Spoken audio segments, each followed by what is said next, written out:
Hello friends, and welcome back to my channel.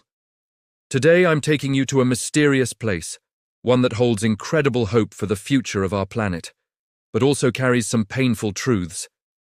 Get ready, because this story will take you deep into the Arctic ice, to an island known as humanity's last fortress. Imagine this: if the world were burning one day, where could salvation possibly be hiding? It sounds like something out of a science fiction movie, but the answer lies in the frozen lands of Norway. In the silence of the North Pole, where endless snowstorms rule. In the middle of sea ice, buried deep beneath the frozen ground, stands a simple-looking door. But behind that door lies much more than you could ever imagine, the future of humanity itself.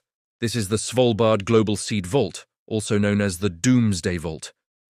Opened in 2008, this extraordinary facility is funded by the Norwegian government and managed by the United Nations Food and Agriculture Organization, FAO, together with Crop Trust. Its purpose is incredibly simple, yet vitally important.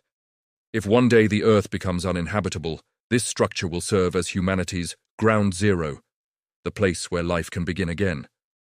Inside, millions of seeds, a massive genetic heritage, are preserved.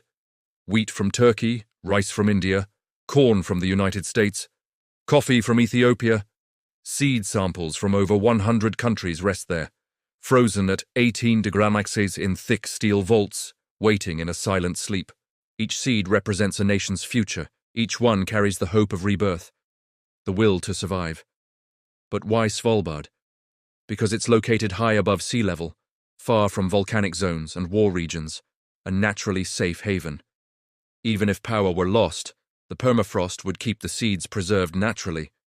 It's even designed to withstand a nuclear attack, so even if humanity were to perish, the seeds inside would continue to live, a priceless treasure for future generations. But do you know what's truly amazing? The system has already worked. In 2015, during the Syrian civil war, the Ikada Gen Bank near Aleppo was severely damaged. Centuries of agricultural diversity were suddenly at risk of being lost forever. In that very moment, researchers requested their backup seeds from Svalbard.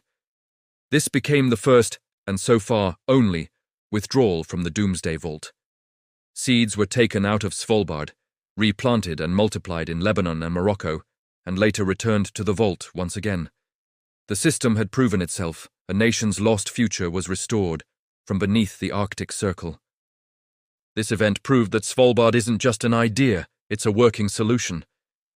But one might ask, when will these seeds be used? And who owns them? Each country sends its own seeds and can only retrieve its own. That means Turkey's wheat cannot be accessed by Germany or any other nation. If all of a country's gen banks were destroyed, which we hope never happens, that country can apply to retrieve its seeds. That's why Svalbard is called not the Vault of Humanity, but the Vault of Humanity's Pieces. Each nation entrusts its own future to it. It's one of the greatest examples of international cooperation, a shared effort to protect our collective heritage. However, there's an ironic twist. The very reason this facility was built, climate change, is now threatening Svalbard itself. In 2017, Arctic temperatures suddenly spiked. The ground that should have been frozen began to thaw, and meltwater seeped into the vault. Even humanity's last hope began to suffer from global warming. The Arctic is heating up, my friends. Where snow once blanketed the land all year, melting glaciers now form vast lakes during summer. Polar bears can now reach the island by land, not by sea. Scientists say the Arctic is warming 4 times faster than the rest of the world. While the ice melts in silence, time is melting away for us too. According to experts, if global temperatures rise by just 2 degrees Celsius more, 80% of the world's agricultural systems will collapse. Then everyone's eyes will turn to the poles, because that might be the only livable place left. When the seas rise, when forests burn, when cities drown, billions will try to move north. And then Svalbard will no longer be just a vault. It will become a refuge. But nobody knows. When that door opens, who will be allowed to enter? Every nation sent its seeds, but within those vaults lies not only the future of life, but the question of who controls it.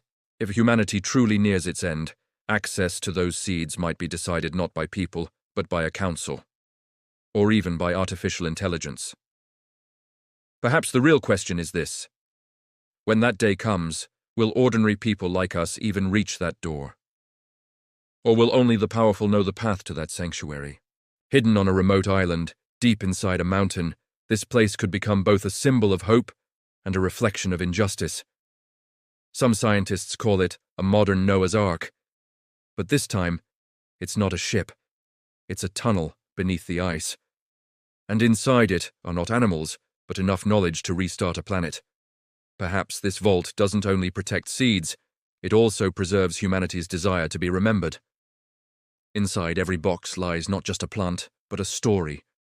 The story of the farmer who sowed it, the scientist who cultivated it, and the people who lived by it. Svalbard doesn't just protect seeds, it protects who we are. Maybe inside those steel boxes, we're also preserving the hope to learn from our mistakes. Because if we ever start again, we must not repeat them. Svalbard isn't just a building. It's humanity's final precaution against its own fear. If one day the world truly falls silent, there will still be life behind that door.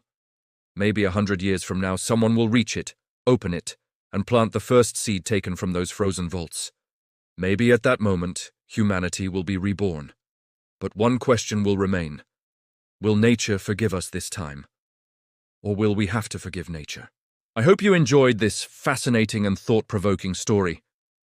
What do you think about the future of our planet? Share your thoughts in the comments below.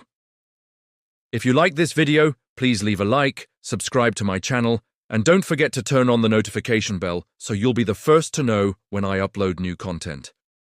See you in the next video. Take good care of yourselves, and goodbye.